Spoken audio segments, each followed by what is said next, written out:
Hello everyone, कैसे हैं आप लोग। आई होप कि आप सभी लोग ठीक होंगे। मैं हूं अभिषेक और आप देख रहे हैं स्टडी विद अभिषेक। सामान्य जागरूकता GK mock number 1 Agniveer navy AMR SSR special लेकर के आ गया हूं आप लोगों के लिए। ये एग्जामिनेशन बेस्ड है। आपको बता दूं इसमें प्रीवियस ईयर मोस्ट रिपीटेड और जिस टाइप के क्वेश्चंस नेवी में पूछे जाते हैं वही क्वेश्चन मैंने ऐड करा है। आपको यह भी बात पता होगी कि 25 क्वेश्चंस ही पूछे जाते हैं, चाहे एएमआर एग्जामिनेशन की बात करें या एसएसआर की। तो अगर आप इन क्वेश्चंस को कर लेते हो तो मैं गारंटी देता हूं कि 25 आउट ऑफ 25 करके आओगे एग्जामिनेशन में। टेस्ट लैंग्वेज की बात करें तो हिंदी और इंग्लिश दोनों में रखा है मैंने, और ये आपको पता होगा कि एग्जामिनेशन में भी हिंदी इंग्लिश दोनों लैंग्वेज आपको देखने को मिलेगी। टोटल मार्क्स 25, टोटल क्वेश्चंस 25 और नेगेटिव मार्क भी रखा है। अब इसे ऐड कैसे करना है, आप लोग जब टेस्ट देंगे तो एकदम ऑनेस्टी से देना। सबसे पहले खुद का आंसर सोच लेना क्वेश्चन देखने के बाद, उसके बाद देखना कि मैं क्या बता रहा हूं।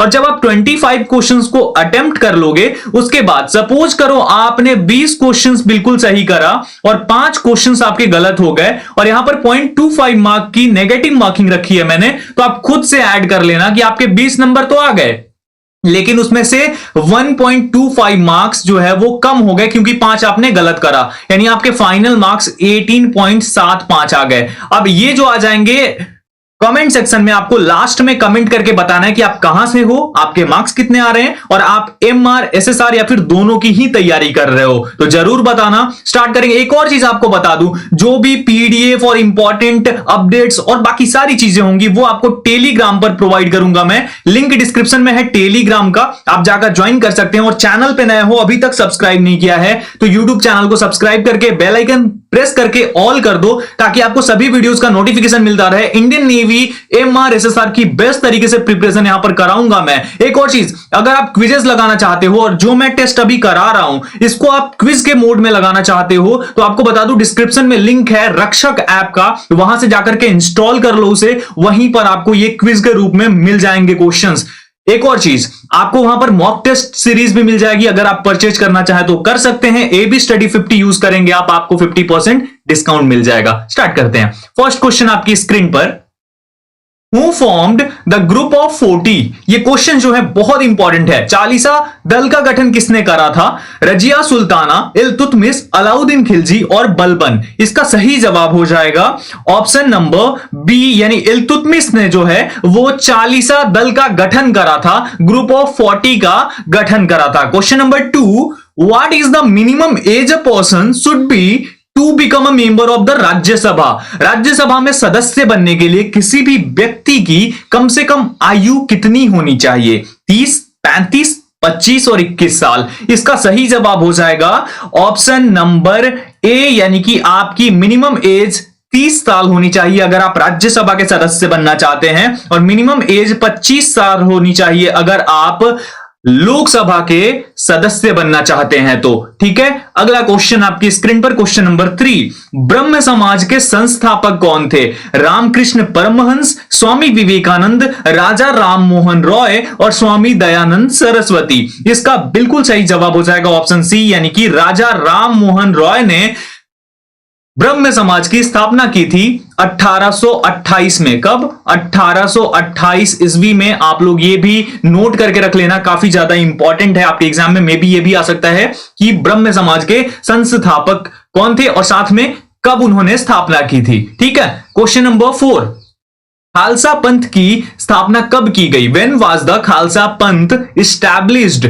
1599, 1699, 1707, 1657। इसका बिल्कुल सही जवाब ऑप्शन नंबर बी हो जाएगा, यानी कि 1699 में, 1699 में खालसा पंथ को स्थापित करा गया था। यह आप लोग याद रखिएगा। क्वेश्चन नंबर 5 आपकी स्क्रीन पर यह रहा, विश्व का सबसे बड़ा मछली उत्पादक देश कौन सा है? Which is the world's largest fish producing country? Japan, चीन, रूस और यूएसए। इसका सही जवाब हो जाएगा ऑप्शन नंबर बी, यानी कि चाइना जो है अभी विश्व में सबसे ज्यादा मछली का उत्पादन करता है। आप लोग याद रखिएगा। कुछ और इंपॉर्टेंट फैक्ट्स हैं, जैसे जापान की कैपिटल आप याद रखिएगा टोक्यो है, टोक्यो क्या है, ये जापान की कैपिटल है, और चाइना की कैपिटल जो है वो आप लोगों को पता है कि बीजिंग है। रसिया की कैपिटल जो है वो मॉस्को है, और यूएसए की कैपिटल वॉशिंगटन डीसी है। यूएसए यानी United states of America. Question number 6, Which president has also been the speaker of the Lok Sabha? कौन से राष्ट्रपति लोकसभा अध्यक्ष भी रहे? फखरुद्दीन अली अहमद, डॉक्टर शंकर दयाल शर्मा, डॉक्टर जाकिर हुसैन और नीलम संजीव रेड्डी। इसका सही जवाब ऑप्शन डी हो जाएगा। नीलम संजीव रेड्डी जो हैं ये लोकसभा अध्यक्ष भी रहे हैं। Question number 7, whom was the only unopposed president of India? Bharat के एकमात्र निर्विरोध चुने गए राष्ट्रपति कौन थे? Fakhruddin Ali Ahmed, doctor Shankar Dayal Sharma, doctor V Giri और नीलम संजीव रेड्डी। इसका सही जवाब भी ऑप्शन डी हो जाएगा। नीलम संजीव रेड्डी एकमात्र व्यक्ति हैं जिन्होंने कि निर्विरोध चुनाव जीता था, जो कि निर्विरोध, कोई भी विरोध नहीं हुआ था इनके राष्ट्रपति बनने में, और ये लोकसभा स्पीकर भी रहे थे। क्वेश्चन नंबर 8, राज्यसभा के सदस्यों का कार्यकाल कितना होता है? What is the tenure of the member of Rajya Sabha? 4 वर्ष, 5 वर्ष, 6 वर्ष और 2 वर्ष। इसका सही जवाब हो जाएगा ऑप्शन नंबर सी यानी कि 6 वर्ष। राज्यसभा के जितने भी सदस्य होते हैं, टोटल नंबर ऑफ मेंबर्स संविधान के अनुसार 250 है इसमें, जिसमें से कि 12 जो होते हैं वो सिलेक्ट होते हैं राष्ट्रपति यानी प्रेसिडेंट के द्वारा। 6 वर्ष का कार्यकाल होता है। एक और बात आपको बता दूं, प्रत्येक 2 वर्ष पे, एवरी 2 ईयर पे 1/3 मेंबर्स जो होते हैं राज्यसभा के वो रिटायर हो जाते हैं, वो अवकाश प्राप्त कर लेते हैं। ये आप लोग ध्यान रखिएगा। Question number 9, in how many days the vacancy of the president has to be field?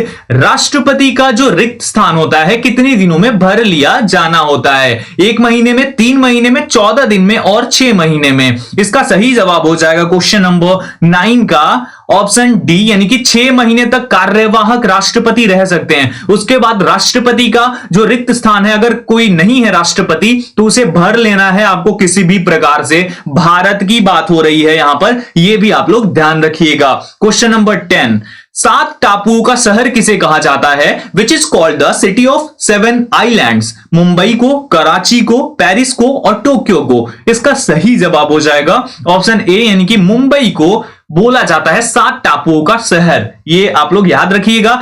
और मुंबई जो है हमारी वित्तीय राजधानी भी है, फाइनेंशियल कैपिटल भी है मुंबई, ये भी आप लोग ध्यान रखिएगा। क्वेश्चन नंबर 11, आधुनिक भारत के जनक के रूप में किसे जाना जाता है? Who is known as the father of modern India? Swami Dayanand Saraswati, उसके बाद है दादा भाई नौरोजी, स्वामी विवेकानंद, राजा राम मोहन रॉय। इसका सही जवाब हो जाएगा ऑप्शन नंबर डी यानी कि राजा राम मोहन रॉय को आधुनिक भारत के जनक के रूप में भी जाना जाता है। यह भी आप लोग याद रखिएगा। ब्रह्म समाज की स्थापना की इन्होंने, साथ ही साथ सती प्रथा के भी रोक लगाने में इनका अहम योगदान था। Question number 12, who was the first Muslim president of Indian national Congress? भारतीय राष्ट्रीय कांग्रेस जो है उसका प्रथम मुस्लिम अध्यक्ष कौन था या कौन थे? अबुल कलाम आजाद, रफी अहमद और बदरुद्दीन तैयब जी जो हैं ये तीसरे, 3rd प्रेसिडेंट थे कांग्रेस के। ये भी आप लोग याद रखिएगा। ये 1887 में बने थे। 1887 में जो है कांग्रेस का मद्रास अधिवेशन हुआ था, वहां पर इन्होंने अध्यक्षता भी की थी। ये भी आप लोग याद रखना। साथ ही साथ आप लोगों के लिए एक और इंपॉर्टेंट चीज है कि जो यहां अबुल कलाम आजाद दिख रहे हैं, ये अब्दुल कलाम आजाद नहीं है, इन दोनों में डिफरेंस है। ये भारत के पहले जो शिक्षा मंत्री थे मौलाना अबुल कलाम आजाद ये हैं, और जो मिसाइल मैन थे उनको अब्दुल कलाम आजाद बोला जाता है। दोनों में डिफरेंस ध्यान रखना। ये सबसे यंग प्रेसिडेंट थे कांग्रेस के, और ये कब बने थे? 1923 में, और 1940 में भी इन्होंने कांग्रेस की अध्यक्षता की थी। ये भी आप लोग याद रखेंगे। डॉक्टर जाकिर हुसैन जो थे, ये डॉक्टर जाकिर हुसैन पहले फर्स्ट मुस्लिम प्रेसिडेंट थे। इनकी एक विमान हादसे में मृत्यु हुई थी। ये भी आप लोग याद रखेंगे। Question number 13, when was the Lahore session of Congress held? Congress का लाहौर अधिवेशन कब हुआ था? 1931, 1929, 1921 और 1930 ईस्वी में। इसका बिल्कुल सही जवाब हो जाएगा ऑप्शन बी यानी कि 1929 ईस्वी में। अब इसमें काफी सारे क्वेश्चंस आ जाते हैं जिन्हें आपको ध्यान रखना होगा क्योंकि एग्जाम में कुछ भी हो सकता है और उसके अकॉर्डिंग आपको तैयार रहना है। सबसे पहले तो इसे जान लो, 31 दिसंबर 1929 में ये हुई थी कौन सी, कांग्रेस की लाहौर अधिवेशन। इसकी अध्यक्षता जो है नेहरू ने की थी। किसने, जवाहरलाल नेहरू जी ने की थी। ये भी आप लोग याद रखिएगा, पूछा जाता है कि लाहौर अधिवेशन की अध्यक्षता किसने कर दी थी, ऐसे भी आ सकता है क्वेश्चन। एक और जो कि बहुत इंपॉर्टेंट है कि कांग्रेस का लाहौर अधिवेशन किस लिए फेमस है, या फिर ऐसे भी आ सकता है कि कांग्रेस ने पूर्ण स्वराज की मांग कब की थी। तो यह ध्यान रखना, 1929 के लाहौर सेशन में ही कांग्रेस ने पूर्ण स्वराज की मांग की थी, जिसके अध्यक्ष जो थे वो जवाहरलाल नेहरू थे। क्वेश्चन नंबर 14, दीन ए इलाही धर्म की स्थापना किस मुगल शासक ने किया था? Which Mughal ruler founded the religion Din e इलाही? अकबर, शाहजहां, जहांगीर और हुमायूं। इसका सही जवाब जो हो जाएगा वो हो जाएगा ऑप्शन नंबर ए यानी कि अकबर ने 1582 में इस धर्म को स्टैब्लिश करा था। कौन सा, दीन ए इलाही धर्म। अगला सवाल क्वेश्चन नंबर 15, किस देश को निप्पॉन उगते हुए सूर्य की भूमि कहा जाता है? Which country is called Nippon the land of the rising sun? इसका सही जवाब हो जाएगा ऑप्शन नंबर डी यानी कि जापान। जापान को जो है वो लैंड ऑफ राइजिंग सन के नाम से जाना जाता है। उगते हुए सूर्य की भूमि, उगते हुए सूर्य का देश, कैसे भी पूछा जा सकता है। निप्पॉन की भी मीनिंग वही होती है जहां से सूर्य की उत्पत्ति हुई हो। ये निप्पॉन जो है ये जापानीज लैंग्वेज में एक वर्ड है जिसका मतलब होता है कि सूर्य की उत्पत्ति। तो ये इसी देश को माना जाता है। यहां पर एक और फैक्ट है कि नॉर्वे को द लैंड ऑफ मिडनाइट सन बोला जाता है। क्या बोला जाता है? द लैंड ऑफ मिडनाइट सन। तो ये भी आप लोग याद रखेंगे, इंपॉर्टेंट है। अब थोड़ा सा फैक्ट इसके बारे में जान लो, इन सभी देशों के बारे में, क्योंकि आपको इस एग्जामिनेशन में करेंसी भी पूछी जाएगी देशों की और कैपिटल भी पूछी जाएगी। तो सबसे पहले बात कर लेते हैं नॉर्वे की। तो इसकी कैपिटल जो है वो ओस्लो है, नॉर्वे की कैपिटल। अब अगर बात करें हम चाइना की तो इसकी कैपिटल बीजिंग। आपको पता है कि इसकी कैपिटल क्या है, वो है बीजिंग। तो ये भी आप लोग याद रख लेंगे। उसके बाद हमारा तीसरा आ जाता है इराक। इराक की कैपिटल आपको पता है बगदाद है, नहीं पता है मैं बता देता हूं, याद रख लेना बस, बगदाद है। और जापान का तो आपको पता ही है, टोक्यो कैपिटल है। अब बात कर लेते हैं अलग अलग करके सभी के जो करेंसीज हैं उनके बारे में भी। तो नॉर्वेजियन क्रोन जो है वो नॉर्वे की करेंसी है। कौन सी? Norwegian krone. दूसरा चाइना है, इसकी जो करेंसी है वो रेनिम्बी बोली जाती है। इसकी करेंसी को क्या बोला जाता है? रेनिम्बी। आप लोग याद रख लेना आज से कि ये बोला जाता है। और आप लोग एक और चीज को लेकर कंफ्यूज रहते हो कि रेनिम्बी बोला जाता है, कहीं पर युआन बोला जाता है। तो ध्यान रखना कि इसकी करेंसी जो है ना उसे रेनिम्बी बोला जाता है, ठीक है। जैसे कि हमारी इंडियन रूपी है करेंसी, ठीक है, और उसे क्या बोला जाता है? रुपया। रुपया जो है रुपया की तरह जो है वो है युआन, ठीक है। और एक और है, जैसे हम पैसा बोलते हैं हमारे यहां ना, तो पैसे की कैटेगरी में उनके यहां आता है फेन। तो इन तीनों को याद रखना इंपॉर्टेंट है। करेंसी मींस रेनिम्बी, और वहां पे जो चलता है, जैसे हमारे यहां रुपया चलता है, करेंसी तो आपको पता है इंडियन रूपी है, पाकिस्तानी रूपी भी होता है। तो करेंसी जब पूछा जाएगा भारत का तो इंडियन रूपी बोलते हैं ना, उसी प्रकार से ये भी आप लोग याद रखिएगा। कंफ्यूजन आपका होप की क्लियर हो गया होगा। उसके बाद बात करें हम जो ऑप्शन नंबर सी है इराक की, तो ये इसकी जो करेंसी है, मुद्रा जो है वो इराकी दिनार होती है। और जो लास्ट है जापान, इसकी मुद्रा येन होती है। येन और युआन में डिफरेंस भी ध्यान रखना इंपॉर्टेंट हो जाता है।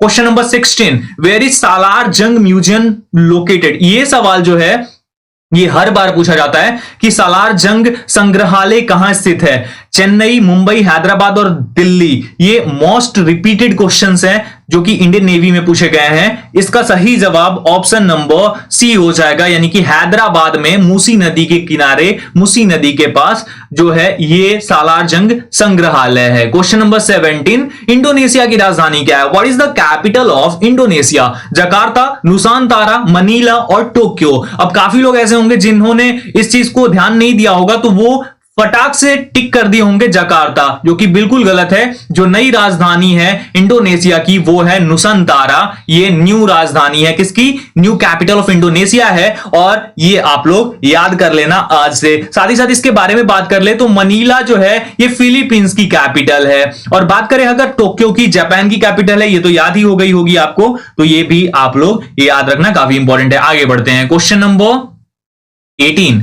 दक्षिण अफ्रीका की मुद्रा को क्या कहा जाता है? What is the capital of Indonesia is called? टका, येन, रुपया और रैंड। इसका सही जवाब ऑप्शन डी हो जाएगा। रैंड बोला जाता है दक्षिण अफ्रीका की जो मुद्रा है उसे। और आपको यह भी बता दूं कि टका जो है ये बांग्लादेश की मुद्रा है, येन जो है अभी बताया जापान की मुद्रा है, और रुपया जो है इसे भी थोड़ा ध्यान रख लेना, कहीं कहीं अलग भी आ जाएगा, लेकिन रुपया जो है वो बेसिकली मालदीवियन रुपया होता है, मालदीव्स की मुद्रा है। Question number 19। Gandhi Sagar dam is situated on which river? Gandhi Sagar बांध किस नदी पर अवस्थित है? चंबल पर, नर्मदा पर, ब्रह्मपुत्रा पर, ताप्ती पर। इसका सही जवाब ऑप्शन ए हो जाएगा, यानी कि चंबल नदी पर मौजूद है, स्थित है गांधी सागर बांध। Question number 20। All India Muslim league की स्थापना कब हुई थी? When was the all India Muslim league established in? 1907, 1901, 1906 and 1905। इसका सही जवाब हो जाएगा ऑप्शन नंबर सी, 1906 में ऑल इंडिया मुस्लिम लीग की स्थापना हुई थी। कहां पर हुई थी? ढाका में हुई थी।